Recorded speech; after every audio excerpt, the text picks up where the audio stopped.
مصطفیٰ جان رحمت صلی اللہ علیہ وسلم امت سے اتنی محبت کرتے ہیں، اتنا پیار کرتے ہیں کہ آقا نے معراج کی رات بھی اپنی امت کو یاد کیا۔ اور مزے کی بات یہ، کہاں یاد کیا، کس طرح یاد کیا، کن کے سامنے یاد کیا، اس بات کو اس روایت سے سمجھیے۔ دلائل النبوت اور بحیقی شریف جلد 2 صفحہ 400 پر یہ روایت موجود ہے۔ پیارے آقا صلی اللہ تعالیٰ علیہ وآلہ وسلم جب مسجد حرام سے مسجد اقصی تشریف لائے تو انبیاء نے آگے بڑھ بڑھ کر حضور کا استقبال کیا۔ اللہ کے نبی ابراہیم علیہ السلام نے حضور کی بارگاہ میں سلام پیش کیا، السلام علیک یا اول۔ اللہ کے نبی موسیٰ علیہ السلام نے آگے بڑھ کر حضور کی بارگاہ میں سلام پیش کیا، السلام علیک یا آخر۔ آگے بڑھے تو اللہ کے نبی عیسیٰ علیہ السلام نے حضور کی بارگاہ میں بڑھ کر سلام پیش کیا، السلام علیک یا حاشر۔ اس کی تفصیل ہے، میں اس طرف نہیں جاتا۔ انبیاء نے سلام پیش کیا۔ آقا علیہ الصلوۃ والسلام آگے آئے تو مسجد اقصی انبیاء کرام علیہ الصلوۃ والسلام کے مبارک جسموں سے بھری ہوئی تھی۔ 1,24,000 کم و بیش انبیاء موجود تھے۔ سب نے حضور کے بارگاہ میں سلام پیش کیا۔ اب یہاں حضور علیہ السلام نے 2 رکعت نماز پڑھائی۔ انتظار ہو رہا تھا کہ نماز کون پڑھائے گا، تو ہر نبی ایک دوسرے کو دیکھ رہا ہے، کیونکہ وہاں افضل والا نبی آدم علیہ السلام بھی کھڑے ہیں، ابراہیم علیہ السلام بھی کھڑے ہیں، موسیٰ علیہ السلام بھی کھڑے ہیں، عیسیٰ علیہ السلام بھی ہیں، نوح علیہ السلام بھی ہیں، داؤد علیہ السلام بھی ہیں، زکریا علیہ السلام، بڑے بڑے انبیاء، حضور کے آباء و اجداد میں سے انبیاء موجود تھے۔ تو ابراہیم علیہ السلام نے حضور کا ہاتھ پکڑا اور حضور کو مصلی امامت پہ کھڑا کیا۔ میرے اور آپ کے آقا مدینے والے مصطفیٰ معراج والے آقا نے 2 رکعت انبیاء کو نماز پڑھائی۔ اس سے کئی عقیدے ثابت ہو رہے ہیں، وقت اجازت نہیں دے رہا۔ انبیاء زندہ ہیں، اپنی مزاروں میں حیات ہیں، حیات تھے تو وہاں آئے نا، حیات نہیں ہوتے تو وہاں نہیں آتے۔ حضور نے وہاں 2 رکعت نماز پڑھائی۔ جب سلام سے فارغ ہوئے تو اب ہر نبی کھڑا ہوا اور ہر نبی نے آ کر ایک خطبہ دیا۔ اب یہ بھی ایک الگ موضوع، طویل حدیث ہے۔ آدم علیہ السلام سے لے کر عیسیٰ علیہ السلام تک جو انبیاء کرام تھے، اولو العزم رسول تھے، پیغمبر تھے، وہ آگے آئے اور انہوں نے خطبہ پڑھا۔ مثال کے طور پر ابراہیم علیہ السلام آگے آئے، خطبہ پڑھا، الحمدللہ الذی اتخذنی خلیلا۔ تمام تعریفیں اس اللہ کے لیے ہیں جس نے مجھے اپنا خلیل بنایا۔ اس کے آگے بھی خطبہ ہے۔ یہ خطبہ پڑھا، انہوں نے واپس آ گئے۔ موسیٰ علیہ السلام آگے آئے، انہوں نے خطبہ پڑھا، الحمدللہ الذی کلمنی تکلیما۔ تمام تعریفیں اس اللہ کے لیے ہیں جس نے مجھ سے کلام کیا۔ اور بھی انہوں نے اللہ تعالیٰ کی حمد و ثنا بیان کی۔ پھر داؤد علیہ السلام آگے آئے اور انہوں نے خطبہ پڑھا، الحمدللہ الذی خولنی ملکا۔ تمام تعریفیں اس اللہ کے لیے ہیں جس نے مجھے دنیا کی بادشاہت، ملک، سلطنت عطا فرمائی۔ ہر نبی آگے آیا، آدم علیہ السلام، عیسیٰ علیہ السلام، موسیٰ علیہ السلام، نوح علیہ السلام، اسماعیل علیہ السلام، ابراہیم علیہ السلام، اور ہر نبی نے آ کر اپنے اپنے خطبے پڑھے اور رب کی حمد و ثنا بیان کی۔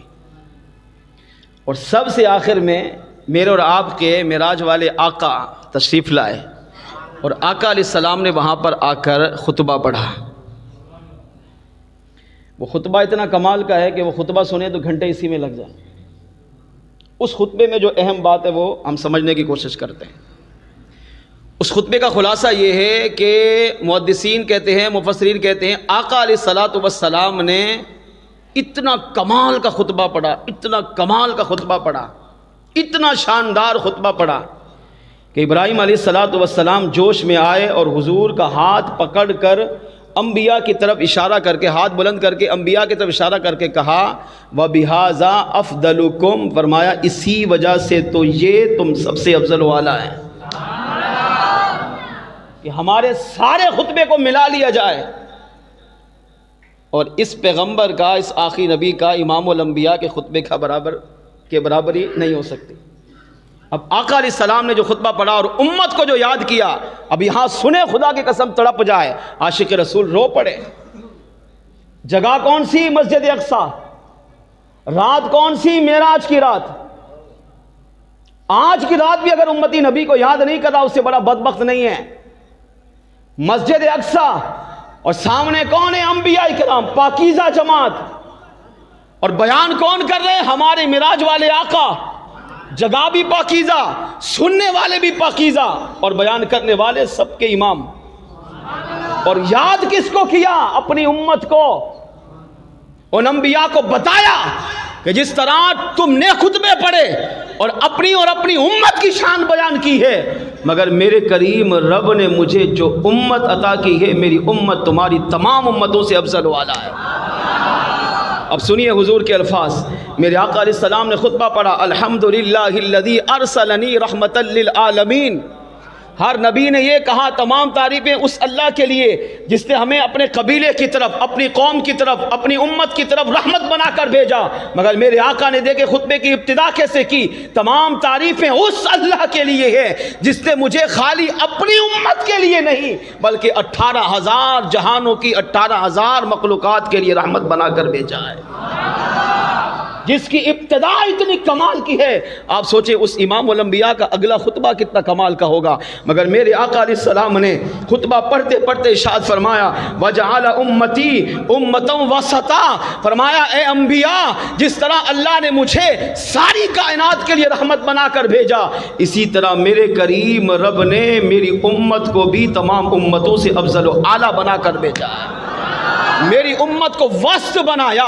وسط کا ایک مطلب یہ ہے کہ درمیانہ بنایا، نہ ٹھگنے نہ لمبے۔ لمبے کو بھی انسان گندی نظر سے دیکھتا ہے، مذاق اڑاتا ہے، طنز کرتا ہے، اور بہت زیادہ چھوٹے قد والا ہو اس کو بھی برا سمجھا جاتا ہے۔ میری امت کو اللہ نے درمیانہ بنایا ہے، نہ زیادہ لمبا نہ زیادہ چھوٹا بلکہ درمیانہ خوبصورت بنایا ہے۔ اور میری امت وہ ہے جس کو اللہ نے تم سابقہ سارے انبیاء کی امتوں سے افضل والا بنایا ہے۔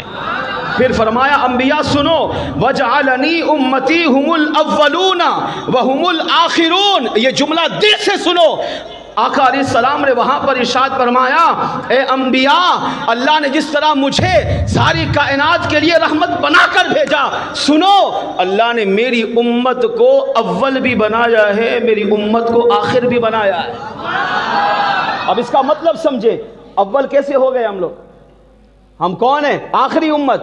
ہمارے آقا کون ہیں؟ آخری نبی۔ تو ہم بھی ہو گئے آخری امت۔ ہمارے بعد کسی نبی نے آنا نہیں، ہمارے بعد کسی امتی نے آنا نہیں، ہمارے بعد قیامت آئے گی۔ تو آخری لفظ تو ٹھیک ہے، آقا علیہ السلام وہاں انبیاء کے سامنے ہم پر فخر کر رہے ہیں، اللہ نے مجھے میری وہ امت دی ہے جو تمہاری امتوں میں اول بھی ہے اور تمہاری امتوں میں آخر بھی ہے۔ کیا مطلب؟ ارشاد فرما، مفسرین نے اس کی شرح لکھی، فرمایا اس کا مطلب یہ ہے کہ حضور نے معراج کی رات مسجد اقصی میں انبیاء کے سامنے اپنی امت کو ان پاکیزہ لفظوں میں اظہار کیا۔ فرمایا انبیاء سنو، اللہ نے میری امت کو اول بنایا ہے، اس کا مطلب یہ ہے کہ قیامت کے دن سب سے پہلے میری امت جنت میں داخل کی جائے گی۔ اور فرمایا میری امت کو اللہ نے سب سے آخر میں اس لیے بنایا ہے تاکہ میری امت قبر کے اندر کم سے کم عرصہ رہ سکے۔ مجھے اللہ نے آخری نبی بنایا تو میری امت کو بھی آخری بنایا، میری نسبت کی وجہ سے آخری بنایا تاکہ قبر کے عذاب سے بھی بچے، وہاں کم عرصہ ٹھہرے کیونکہ وہاں کے بعد قیامت ہوگی۔ مگر اول بنایا ہے، آخر بنایا ہے، تو اس کا مطلب یہ نہیں کہ آخر میں جنت میں جائے گی۔ فرمایا ہم الاولون وہم الاخرون، میری امت اگرچہ سب سے آخر میں آئی ہے مگر میری امت کو اللہ نے شان میرے صدقے یہ عطا کی ہے کہ قیامت کے دن سب سے پہلے اللہ میری امت کو جنت میں داخل فرمائے گا۔ اس سے پتہ چلا معراج والے آقا اتنے شفیق ہیں اپنی امت پر کہ معراج کی رات بھی اپنی امت کو یاد کیا، مسجد اقصی میں یاد کیا، اپنی امت کی تعریف کی، اپنی امت کی کثرت پر فخر کیا ہے، انبیاء کے سامنے اپنی امت پہ میرے آقا نے ناز کیا ہے۔ ارے جب نبی ہم پہ ناز کرے، انبیاء کے سامنے ہمارا ذکر کرے، ہم آئے سب سے آخر میں، مگر میرے آقا آخر میں آنے پر بھی فخر فرما رکھے گے نہیں، آئی میری امت آخر میں ہے، جنت جنت میں جائے گی سب سے پہلے، تو پھر سوچیں امتی کو نبی سے کتنی محبت کرنی چاہیے، امتی کو نبی سے کتنا پیار کرنا چاہیے، امتی کو نبی سے کتنا عشق کرنا چاہیے۔ ہاں، جب معراج کی رات بھی آقا نے ہمیں نہیں بھولا، ہمیں یاد کیا، بلکہ انبیاء کے سامنے ہمارا ذکر کر کے حضور نے فخر محسوس کیا ہے، تو امتی کو چاہیے کہ وہ بھی اپنے آپ کو ایسا بنائے، نمازیں پڑھے، روزے رکھے، تلاوت قرآن کرے، ذکر و اذکار کرے، نبی کی شریعت کو اپنے آپ پہ نافذ کرے، نبی کی سنت کو اپنے آپ پہ نافذ کر کے اپنی زندگی اتنی پاکیزہ گزارے کہ غیر مسلم بھی اگر حضور کے عاشق کو دیکھے تو کلمہ پڑھ کر مسلمان ہو جائے۔ ہاں ایسے ہیں، دعوت اسلامی میں ہزاروں ہیں، واقعات ہیں، وقت ختم ہو گیا ہے، کہ جنہوں نے دعوت اسلامی والوں کو دیکھا اور دیکھ کر کلمہ پڑھ کر مسلمان ہو گئے۔ بعد نے لکھا ہم پادری تھے، کسی نے کہا میں یہودی تھا، کسی نے کہا میں نصارہ تھا، کسی نے کہا میں کرسچن تھا، کسی نے کہا میں شیطان کو خدا مانتا تھا، کسی نے کہا میں آگ کا پجاری تھا۔ کیوں ماحول میں آئے، کیوں اسلام لائے، کیوں اسلام قبول کیا؟ کہا اسلام کو کتابوں میں پڑھا تو تھا، دیکھا نہیں تھا، لیکن جب دعوت اسلامی والوں کو دیکھا، شیخ طریقت امیر سنت کو دیکھا، نگران شورا کو دیکھا، اراکین شورا کو دیکھا، جو باہر کے جدول پہ رہتے ہیں، ان پاکیزہ لوگوں کو دیکھا تو کہا سمجھ گیا کہ جس اسلام کو ہم نے کتابوں میں پڑھا تھا اس اسلام کی عملی تفسیر یہ لوگ ہیں۔ اس کا مطلب اسلام سچا مذہب ہے، اسلام اچھا مذہب ہے، اسلام سچا دین ہے، اسلام کو ماننے والے آج بھی ہیں۔ تو کہا ہم ان کو دیکھ کر ہمارے دل نے گواہی دی کہ یہی اسلام ہے۔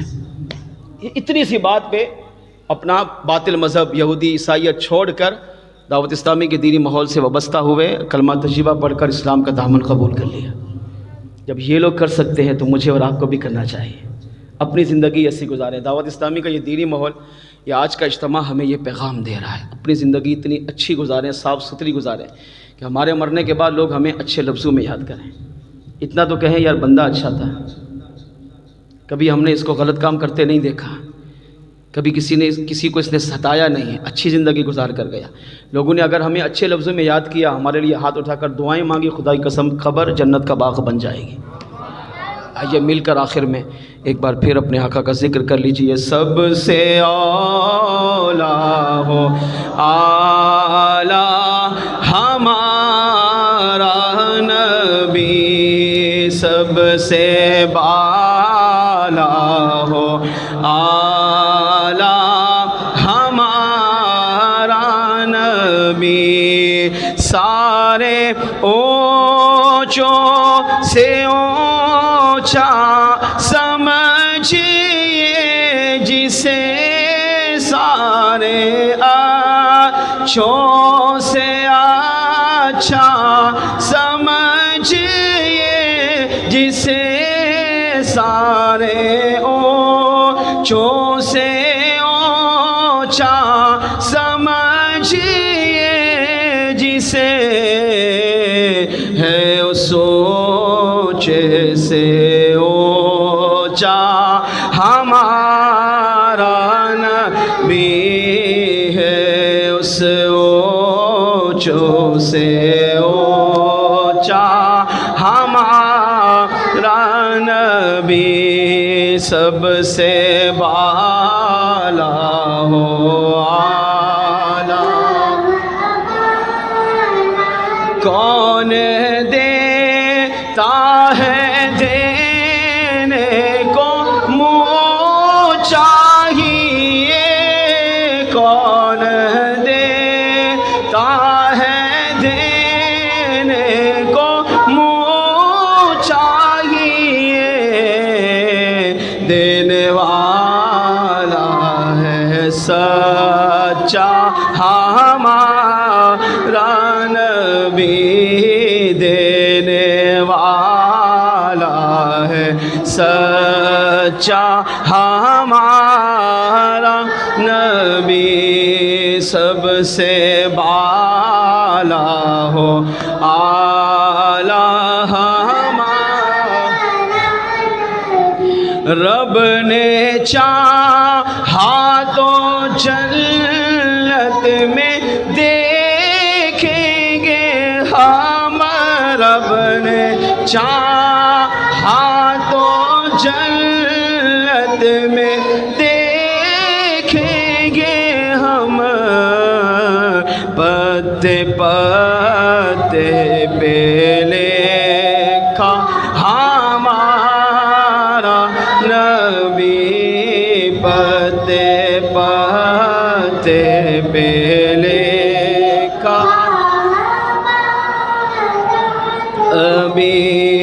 سب سے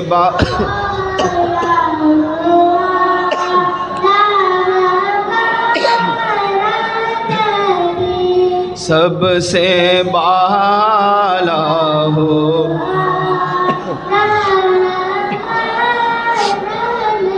غم زدوں